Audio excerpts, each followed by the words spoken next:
దీన్ని ఎవడు క్యారీ చేస్తాడు, ఊరికి ఎవడు పట్టుకుంటాడు అన్న ఫీల్ అవుతుంది. కానీ ఇది కూడా మన పార్ట్ ఆఫ్ బాడీ అనుకోవాలి ఎప్పటి నుంచి. ఎందుకంటే మీకు ఖచ్చితంగా మన జిల్లా ఎస్పీ గారు యొక్క ఆదేశాల మేరకు రేపు 7వ తారీఖు బుధవారం నుంచి మార్నింగ్ నుంచి ఏ బంకులో మీకు పెట్రోల్ పోయింది. ఖచ్చితంగా అన్ని పెట్రోల్ బంకులు చూస్తున్నారా? అందరు పెట్రోల్ బంక్ ఓనర్లతోని అక్కడ ఉన్న మేనేజర్లతో హెల్పర్లతో మీటింగ్ పెట్టడం జరిగింది. సీరియస్గా వార్నింగ్ ఇచ్చింది.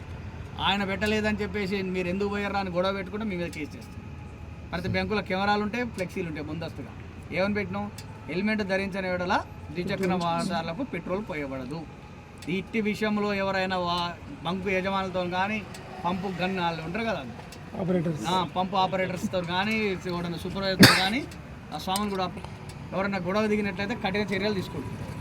ఎవిడెన్స్ అంతా ఉంటుంది. ఎందుకంటే బంకులో ఏ బంకులో సీసీ కెమెరా లేని బంకు ఉండదు. చూడండి, వాళ్ళతో గొడవ పడకండి, వాళ్ళకి సహకరించండి. పోలీసు వాళ్ళు